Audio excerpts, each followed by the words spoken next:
नमस्कार, DD news में आपका स्वागत है। मैं हूं चंद्रशेखर जोशी और आइए सबसे पहले आपको दिखाते हैं इस वक्त की हेडलाइंस। कैबिनेट की बैठक में मोदी सरकार ने लिए 5 बड़े फैसले। कम मूल्य वाले भीम यूपीआई लेन देन को बढ़ावा देने के लिए प्रोत्साहन योजना को स्वीकृति। किसान कल्याण, पशुपालक और बुनियादी ढांचे की मजबूती पर जोर।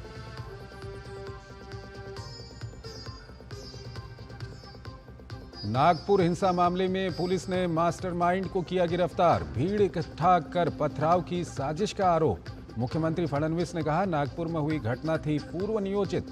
पुलिस वालों पर हमले करने वालों को कब्र से ढूंढकर कड़ी कार्रवाई का दिया भरोसा।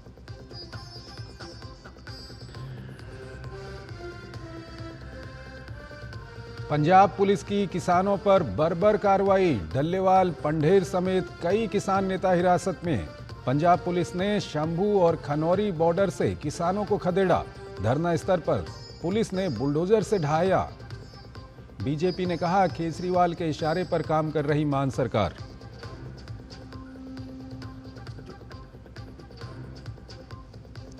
कर्नाटक में मुस्लिम ठेकेदारों को ठेके में 4% आरक्षण पर सियासी घमासान तेज। बीजेपी ने लोकसभा में उठाया मसला। पर्दे के पीछे से मुसलमानों को आरक्षण का लगाया आरोप। केंद्र से कानून बनाने की मांग।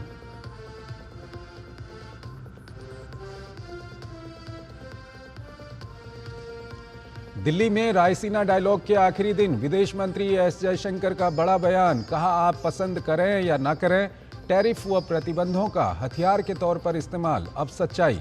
सीडीएस अनिल चौहान ने कहा, तकनीक सक्षम बना सकती है लेकिन ये लोगों की जगह नहीं ले सकती।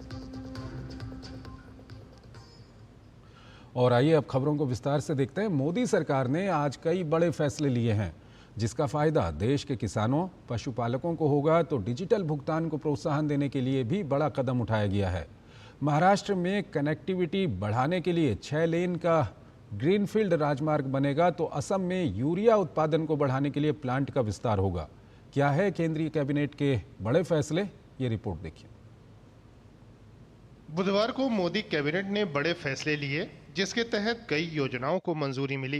केंद्रीय मंत्रिमंडल ने कम मूल्य वाले भीम यूपीआई लेन देन को बढ़ावा देने के लिए प्रोत्साहन योजना को स्वीकृति दी है। प्रोत्साहन योजना पर 2024-25 के लिए 1500 करोड़ रुपए के लगभग खर्च किए जाएंगे। योजना के अंतर्गत केवल छोटे व्यापारियों के लिए 2000 रुपए तक के यूपीआई लेन देन को शामिल किया गया है, जिसमें कोई शुल्क नहीं लगेगा। 1500 करोड़ रुपीस की ये स्कीम है। And as per this scheme, for all transactions which are person to merchant, जो small merchants के payments होंगे up to 2000 रुपीस, उसमें कोई ट्रांजैक्शन की कॉस्ट नहीं लगेगी और उनको इंसेंटिव दिया जाएगा। पशुधन क्षेत्र में विकास को बढ़ावा देने के लिए संशोधित राष्ट्रीय गोकुल मिशन को मंजूरी दी गई। इसके तहत 1000 करोड़ रुपए अतिरिक्त खर्च किए जाएंगे। संशोधित राष्ट्रीय गोकुल मिशन को 15वें वित्त आयोग के दौरान 3400 करोड़ रुपए के आवंटन के साथ मंजूरी दी गई है। इस योजना से दूध उत्पादन और उत्पादकता में उल्लेखनीय वृद्धि होगी, जिससे 8.5 करोड़ किसानों की आय में इजाफा होगा। राष्ट्रीय गोकुल मिशन 3400 करोड़ का, इसमें बेसिकली कैसे हम प्रोडक्टिविटी बढ़ाएं, कैसे कैटल की मिल्क प्रोडक्शन की प्रोडक्टिविटी बढ़ाएं, उसके ऊपर काम किया गया है। इसमें आर्टिफिशियल इंसेमिनेशन और इन विट्रो फर्टिलाइजेशन, इन दोनों पे काम करना है। किसानों को अपने गांव में ही या गांव के आसपास ही सबसे जितनी हो सके सुविधाएं मिल सके। साथ ही संशोधित राष्ट्रीय डेयरी विकास कार्यक्रम को भी मंजूरी दी गई। ये योजना डेयरी बुनियादी ढांचे के आधुनिकीकरण और इसके विस्तार पर केंद्रित है, जो इस क्षेत्र की निरंतर वृद्धि और उत्पादकता सुनिश्चित करेगा। कैबिनेट ने Brahmaputra valley fertiliser corporation limited Namrup Assam के मौजूदा परिसर में 12.7 लाख मीट्रिक टन वार्षिक यूरिया उत्पादन क्षमता का एक नया ब्राउनफील्ड अमोनिया यूरिया कॉम्प्लेक्स स्थापित करने के प्रस्ताव को भी मंजूरी दी। परियोजना की लागत 10,600 करोड़ रुपए से ज्यादा है। इससे पूरे नॉर्थ ईस्ट और उससे लगे राज्यों को यूरिया की सप्लाई की जा सकेगी। ये एक नया हाईवे प्लान किया गया है जो कि 6 लेन का हाईवे होगा। बहुत अच्छा इसका स्ट्रेट अलाइनमेंट होगा, कई सारी टनल्स हैं और एक तरीके से आपके एक्सेस कंट्रोल्ड ट्रैफिक मूव हो सकेगा इस हाईवे के कारण।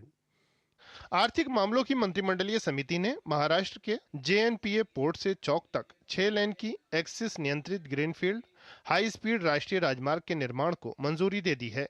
इस परियोजना पर 4,500 करोड़ रुपए से ज्यादा की रकम खर्च होगी।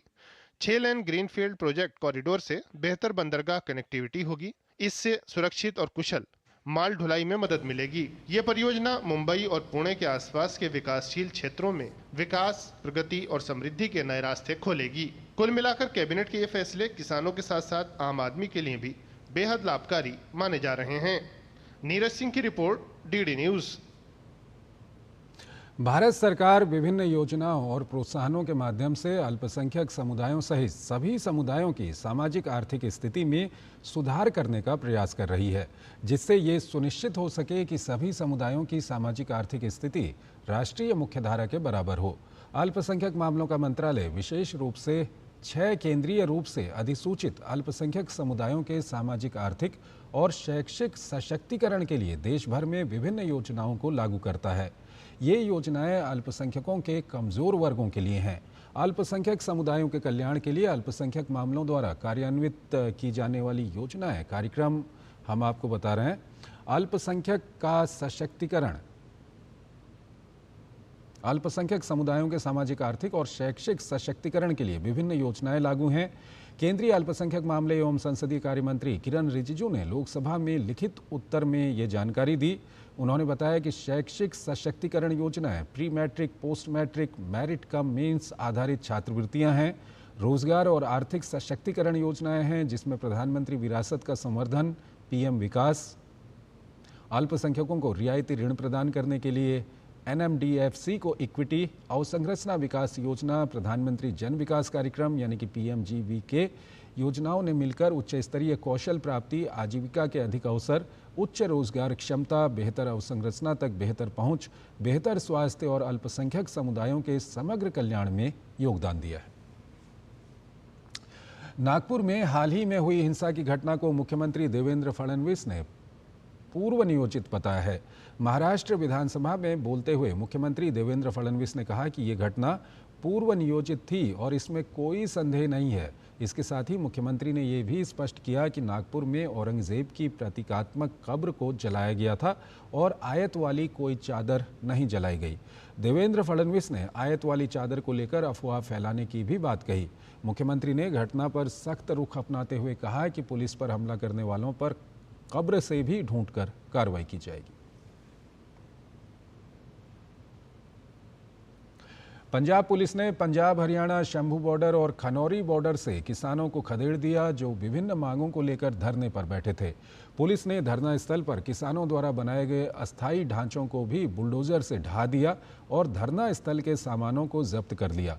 पंजाब पुलिस ने अनिश्चितकालीन अनशन पर बैठे किसान नेता जगजीत सिंह डल्लेवाल और किसान मजदूर मोर्चा के नेता सरवन सिंह पंधेर समेत कई किसान नेताओं को हिरासत में ले लिया है।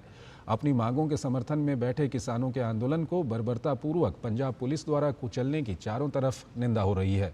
उधर पंजाब के मंत्री हरपाल सिंह चीमा अपनी सरकार की नाकामी को छिपाने में जुट गए हैं। उन्होंने कहा कि किसानों को दिल्ली या कहीं और धरना देना चाहिए, क्योंकि उनकी मांगें केंद्र सरकार के खिलाफ है। जबकि इस मामले में कांग्रेस सांसद अमरिंदर सिंह राजा बडिंग ने भी पंजाब की आप सरकार पर किसानों को अलग थलग करने का आरोप लगाया है। जबकि बीजेपी का कहना है कि पंजाब की भगवंत मान सरकार अरविंद केजरीवाल के इशारे पर काम कर रही है। इससे पहले किसान नेताओं से मुलाकात के बाद केंद्रीय कृषि मंत्री शिवराज सिंह चौहान ने किसानों के हितों को सर्वोपरि बताते हुए बातचीत जारी रहने और अगली बैठक 4 मई को होने की बात कही है। केंद्रीय मंत्री रवनीत सिंह बिट्टू ने पंजाब के किसान नेताओं की गिरफ्तारी की निंदा की। साडा विरोध करके ਤੁਹਾਨੂੰ ਵੋਟਾਂ ਪਾਈਆਂ, ਤੁਹਾਡੀ ਸਰਕਾਰ ਬਣਾਈ, ਅੱਜ ਤੁਸੀਂ ਸ਼ਰਮ ਕਰੋ ਭਗਵੰਤ ਮਾਨ ਸਾਹਿਬ, ਸ਼ਰਮ ਕਰੋ। ਤੁਸੀਂ ਸਿਰਫ ਕੇਜਰੀਵਾਲ ਦੇ ਜਿਹੜਾ 3 ਦਿਨ ਕੇਜਰੀਵਾਲ ਰਿਹਾ ਹੈ ਪੰਜਾਬ ਦੇ ਵਿੱਚ ਤੇ ਉਹਨੇ ਬਾਈ ਇਲੈਕਸ਼ਨ ਕਰਕੇ, ਬਾਈ ਇਲੈਕਸ਼ਨ ਤੁਸੀਂ ਇਸ ਤਰੀਕੇ ਨਾਲ ਵੰਡਦੇ ਹੋ। ਤੁਸੀਂ ਸ਼ਹਿਰ ਤੇ ਦਿਹਾਤੀਆਂ ਨੂੰ, ਪਿੰਡੂਆਂ ਨੂੰ ਵੰਡ ਰਹੇ ਹੋ। ਇਹ ਨਹੀਂ ਵੀ ਸਭ ਨੂੰ ਬਰਾਬਰ। ਹੁਣ ਤੁਸੀਂ ਉਦਣ ਦਾ ਨਹੀਂ ਕੀਤਾ, ਹੁਣ ਤੁਸੀਂ ਸਿਰਫ ਸ਼ਹਿਰ ਦੀ ਵੋਟ ਲੈਣ ਲਈ ਉਹ ਪੰਜਾਬ 'ਚ ਸ਼ਹਿਰੀ, ਸਿੱਖ, ਹਿੰਦੂ, ਐਸਸੀ ਸਭ ਇਕੱਠੇ ਨੇ। ਤੁਸੀਂ ਸਿਰਫ ਇਸ ਵੇਲੇ ਆਪਣੀ ਜਿਹੜੀ ਤੁਹਾਡੀ, ਕਿਉਂਕਿ ਕੇਜਰੀਵਾਲ ਨੇ ਰਾਜ ਸਭਾ ਦਾ ਐਮਪੀ ਬਣਨਾ, ਉਹਨੂੰ ਇਹ ਡਰ ਆ ਵੀ ਕਿਤੇ ਜੇ ਸੰਜੀਵ ਅਰੋੜਾ ਹਾਰ ਗਿਆ ਮੇਰੀ ਸੀਟ ਰਹਿ ਜੂ। ਤੇ ਸਾਰਾ ਜੋ ਗੱਲਾਂ ਸੁਣ ਕੇ ਵੀ ਵੈਸਟ ਹਲਕਾ ਲੁਧਿਆਣੇ ਦਾ ਮੈਂ ਕਿਵੇਂ ਜਿੱਤਾਂ, ਉਹ ਜਿੱਤਣ ਲਈ ਤੁਸੀਂ ਇਹ ਹੱਥਕੰਡਾ ਵਰਤਿਆ ਏ। माइक्रोसॉफ्ट के सह संस्थापक और अध्यक्ष बिल गेट्स ने विदेश मंत्री डॉक्टर एस जयशंकर से मुलाकात की।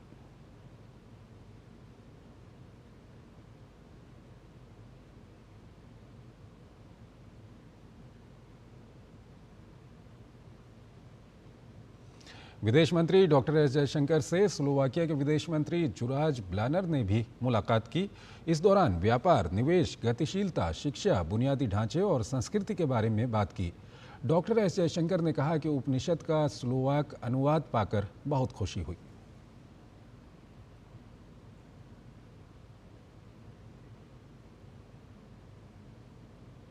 विदेश मंत्री डॉक्टर एस जयशंकर ने क्यूबा के उप प्रधानमंत्री ब्रूनो रॉड्रिग्ज से मुलाकात की।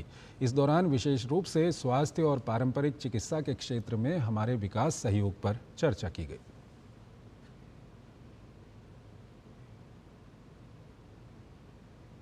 विदेश मंत्री डॉक्टर एस जयशंकर ने नॉर्वे के विदेश मंत्री ESPN बार्थ ईडे से मुलाकात की। इस दौरान TEPA के कार्यान्वयन, ब्लू इकोनॉमी और शिक्षा सहयोग और यूक्रेन से संबंधित घटनाक्रमों पर चर्चा हुई। विदेश मंत्री डॉक्टर एस जयशंकर ने जॉर्जिया की विदेश मंत्री माका बोचोरिशविली से मुलाकात की। बैठक के दौरान राजनैतिक, व्यापार, निवेश, पर्यटन और शिक्षा में सहयोग को आगे बढ़ाने पर बात हुई।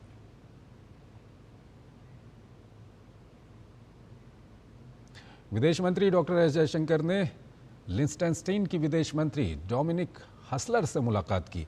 इस दौरान टेपा की प्रगति, संयुक्त राष्ट्र में हमारे सहयोग और यूक्रेन की स्थिति पर चर्चा हुई। वहीं विदेश मंत्री डॉक्टर एस जयशंकर ने मोल्दोवा के उप प्रधानमंत्री और विदेश मंत्री के साथ बैठक की। डॉक्टर एस जयशंकर ने बताया कि इस दौरान द्विपक्षीय और बहुपक्षीय संबंधों को आगे बढ़ाने पर चर्चा हुई। कृषि पर समझौता ज्ञापन पर हस्ताक्षर से हमारा सहयोग और बढ़ेगा। नई दिल्ली में 10वां CII इंडिया LAC कॉन्क्लेव का आयोजन हुआ। इस कार्यक्रम में वाणिज्य एवं उद्योग मंत्री पीयूष गोयल शामिल हुए। कार्यक्रम को संबोधित करते हुए केंद्रीय मंत्री पीयूष गोयल ने कहा कि भारत लैटिन अमेरिका और कैरिबियाई देशों के साथ आर्थिक के साथ सांस्कृतिक संबंध साझा करता है। साथ ही व्यापार संबंधों को और मजबूत करने की जरूरत पर जोर दिया। It's not only about business. It's a lot to do with the people-to-people connect. There's a lot of cultural element, tradition that we share, culinary delights as was mentioned. And I'm very sure that this shared history which binds our two regions together, the sporting spirit, the way we celebrate our festivals, the enthusiasm, the passion with which we protect our cultures, our traditions, that brings us closer together. And on the strength of this pillar, we can look at expanding our business and economic ties going forward. प्रधानमंत्री नरेंद्र मोदी की विदेश नीति का डंका देश विदेश में बीते एक दशक से बज रहा है, लेकिन विपक्षी दल इस मुद्दे पर भी पीएम मोदी की आलोचना करते हैं। इस बीच कांग्रेस नेता शशि थरूर ने पीएम मोदी की विदेश नीति की जमकर तारीफ की है। थरूर ने पीएम मोदी को एक वैश्विक नेता बताया तो रूस यूक्रेन जैसे संघर्ष को खत्म करने में उनकी भूमिका की सराहना भी की है। थरूर की तारीफ के बाद बीजेपी ने भी बाकी नेताओं से शशि थरूर से सीखने की बात कही है। पीएम मोदी की विदेश नीति का डंका, देश दुनिया में हो रही तारीफ। शशि थरूर को सरकार की नीति लग रही मुफीद, जो करते थे आलोचना वो भी हुए मुरीद। देश दुनिया में भारत की विदेश नीति की तारीफ हो रही है। हालत ये है कि हर बात पर सरकार की आलोचना करने वाले विपक्षी नेता भी पीएम मोदी की विदेश नीति की तारीफ करने से खुद को नहीं रोक पा रहे। ताजा मामला है पूर्व केंद्रीय मंत्री शशि थरूर का, जिन्होंने अपनी गलती स्वीकार करते हुए मोदी सरकार की रूस यूक्रेन नीति की तारीफ की है। रायसीना डायलॉग में हिस्सा लेते हुए शशि थरूर ने ये बात मान ली है कि रूस यूक्रेन जंग को लेकर उनका भारत के रुख की आलोचना करना गलत था। थरूर ने कहा कि भारत सरकार के रुख ने प्रधानमंत्री नरेंद्र मोदी को एक ऐसा नेता के रूप में स्थापित कर दिया है जो रूस और यूक्रेन दोनों के राष्ट्रपतियों के साथ बातचीत कर सकते हैं। इससे शांति की कोशिशों के अवसर बनते हैं। The policy has meant that India has actually a prime minister who can hug both the president of Ukraine and the president of Moscow 2 weeks apart and be accepted in both places, and therefore India is in a position where it can make a difference to a lasting peace if it was so required in ways that very few countries would be able to. दरअसल पहले शशि थरूर ने भारत के तटस्थ रुख की आलोचना की थी। उन्होंने भारत से रूस की निंदा करने का आग्रह किया था। इसके पीछे का कारण उन्होंने संयुक्त राष्ट्र चार्टर के उल्लंघन होने और यूक्रेन की संप्रभुता को बताया था। लेकिन अब उन्होंने रायसीना डायलॉग में कहा कि सरकार की नीति के कारण ही भारत ऐसी खास जगह पर आकर खड़ा है जिससे स्थायी शांति हासिल करने में मदद मिलेगी। उन्होंने कहा कि अगर रूस और यूक्रेन के बीच कोई समझौता होता है तो भारत शांति सैनिकों को भेजने के लिए तैयार हो सकता है, खासकर तब जब रूस ने नाटो देशों के यूरोपीय शांति सैनिकों को अस्वीकार कर दिया है। थरूर के ताजा बयान की बीजेपी के तमाम नेताओं ने तारीफ की है और कहा है कि कांग्रेस के बाकी नेताओं को भी उनसे सीखना चाहिए। देर आए दुरुस्त आए, अच्छी बात है। आज विदेश नीति में नरेंद्र मोदी की सरकार और उनके द्वारा स्वयं के लिए गए जो भी निर्णय होते हैं वो भारत के हित में होते हैं। जैसे शशि थरूर ने स्वीकारा है वैसे ही कांग्रेस पार्टी के बाकी नेता स्वीकारेंगे तो अच्छी बात है। हर बात पे भारतवर्ष के विरोध में बोलना, प्रधानमंत्री नरेंद्र मोदी जी के खिलाफ बोलना, राहुल जी हो चाहे मल्लिकार्जुन जी हो और चाहे इंडी गठबंधन के नेता हो, इन सबको आज सामने आकर शशि थरूर जी के इस स्टैंड की सराहना करनी चाहिए। दरअसल रूस यूक्रेन के बीच 1 महीने के युद्ध विराम समझौते के साथ ही भारत के रुख की भी सराहना की जा रही है। हाल ही में अमेरिकी राष्ट्रपति डोनाल्ड ट्रंप के संघर्ष विराम प्रस्ताव के बाद राष्ट्रपति पुतिन ने भी इस बात की तस्दीक की कि पीएम मोदी समेत दुनिया के कुछ प्रमुख नेता शांति स्थापित करने का लगातार प्रयास कर रहे हैं। जाहिर तौर पर शशि थरूर का बयान उन विपक्षी नेताओं के लिए भी संदेश है जो सिर्फ विरोध के लिए सरकार का विरोध करते समय ये भी नहीं सोचते कि इससे देश की छवि को नुकसान हो सकता है। Bureau report, DD news. राष्ट्रपति द्रौपदी मुर्मू ने बुधवार को नैतिक पत्रकारिता का आह्वान करते हुए कहा कि एक समृद्ध लोकतंत्र के लिए स्वतंत्र और निष्पक्ष प्रेस आवश्यक है। राष्ट्रपति ने 19वें रामनाथ गोयन का उत्कृष्ट पत्रकारिता पुरस्कार प्रदान करने के बाद कार्यक्रम को संबोधित करते हुए कहा कि लोकतंत्र के लिए स्वतंत्र और निष्पक्ष पत्रकारिता के महत्व को कम करके नहीं आंका जा सकता। उन्होंने कहा कि यदि नागरिकों को पूरी जानकारी नहीं होगी तो लोकतांत्रिक प्रक्रियाएं अपना अर्थ खो देंगी। Importance of free and fair journalism for democracy cannot be overestimated.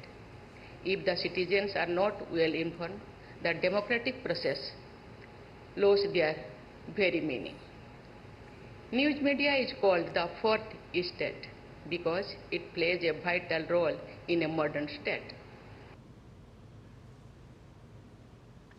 प्रधानमंत्री नरेंद्र मोदी ने सुनीता विलियम्स सहित क्रू 9 की धरती पर सुरक्षित वापसी पर खुशी जताई।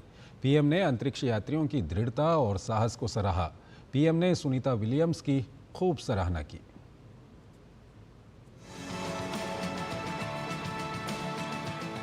अंतरिक्ष में 9 महीने के अनिश्चितता भरे इंतजार के बाद भारत की बेटी की धरती पर वापसी। भारत सहित पूरा विश्व सुनीता विलियम्स और उनके साथी अंतरिक्ष यात्री बैरी विल्मोर की सुरक्षित वापसी के इस लम्हे की प्रतीक्षा कर रहा था। इस इंतजार में प्रधानमंत्री नरेंद्र मोदी भी शामिल थे।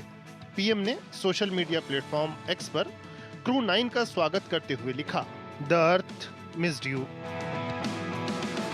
ये उनकी दृढ़ता, साहस और असीम मानवीय भावना की परीक्षा रही है। सुनीता विलियम्स और क्रू 9 अंतरिक्ष यात्रियों ने एक बार फिर हमें दिखाया कि दृढ़ता के वास्तविक मायने क्या हैं। विशाल अज्ञात के सामने उनका अडिग दृढ़ संकल्प सदैव लाखों लोगों को प्रेरणा देता रहेगा। प्रधानमंत्री ने अपने संदेश में कहा कि अंतरिक्ष शोध का अर्थ मानवीय क्षमता की सीमाओं को आगे बढ़ाना, सपने देखना और उन सपनों को यथार्थ में परिवर्तित करना है। पीएम ने लिखा, सुनीता विलियम्स ने एक पथ प्रदर्शक और एक आदर्श के रूप में अपने पूरे करियर में इस भावना का शानदार उदाहरण प्रस्तुत किया है। हमें उन सभी लोगों पर बहुत गर्व है जिन्होंने उनकी सुरक्षित वापसी सुनिश्चित करने के लिए अथक परिश्रम किया। उन्होंने दिखाया कि जब सटीकता और लगन तथा तकनीक और दृढ़ता का सामंजस्य होता है तो कार्य सिद्ध होते हैं। सुनीता विलियम्स सहित क्रू 9 की वापसी के पूरे घटनाक्रम पर प्रधानमंत्री बारीकी से नजर रखे हुए थे।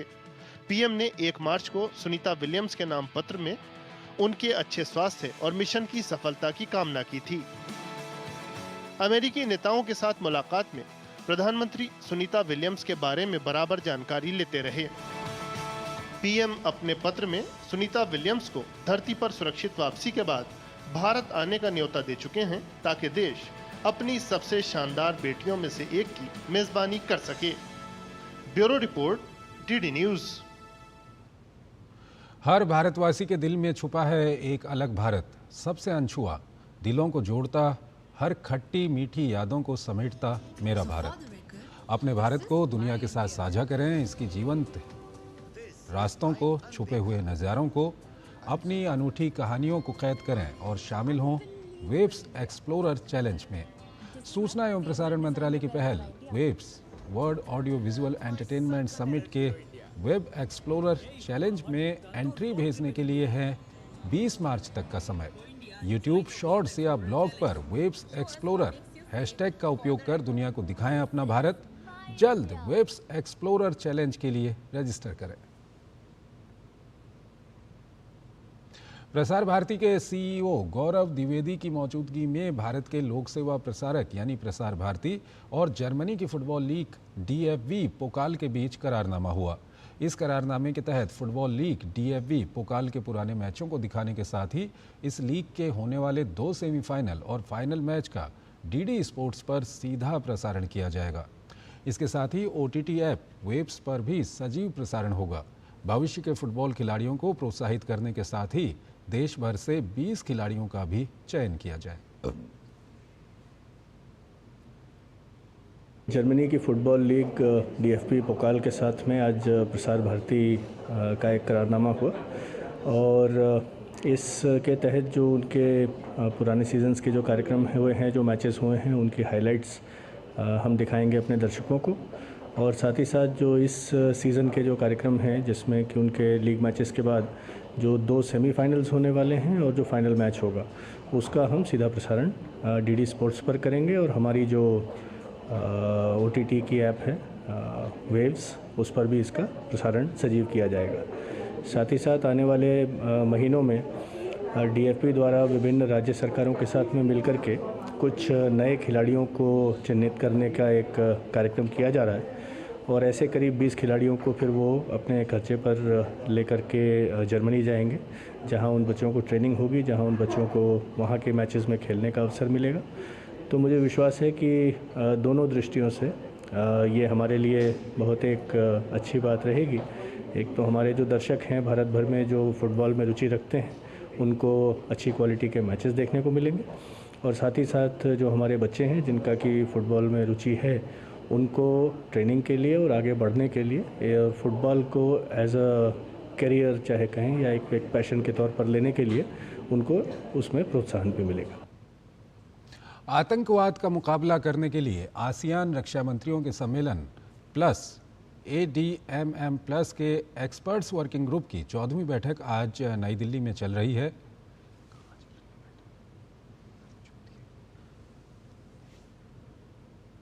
भारत और मलेशिया इस बैठक की सह अध्यक्षता कर रहे हैं। इस महत्वपूर्ण आयोजन में 10 आसियान सदस्य राष्ट्र और 8 संवाद सहयोगी देशों के प्रतिनिधिमंडलों के साथ साथ तिमोर लेस्ते और आसियान के सचिव भी भाग ले रहे हैं। भारत पहली बार इस EWG की सह अध्यक्षता कर रहा है। इस मौके पर रक्षा सचिव राजेश कुमार सिंह ने हिंद प्रशांत देशों के समक्ष मौजूद आतंकवाद और नार्को टेररिज्म सहित प्रमुख सुरक्षा चुनौतियों का जिक्र किया।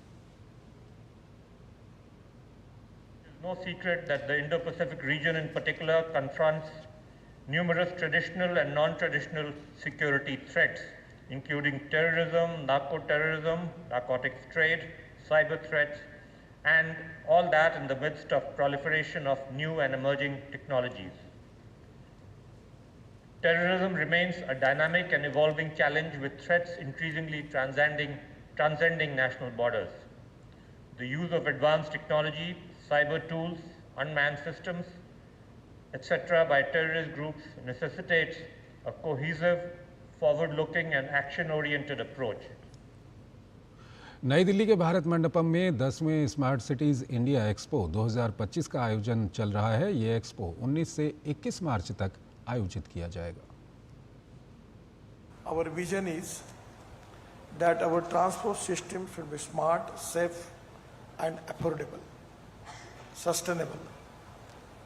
And that is very important in the Indian scenario that presently we have good roads now.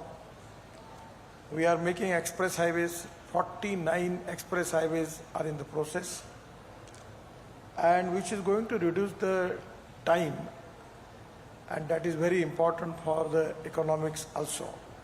So by making good roads, I am confident that we can reduce the logistic cost.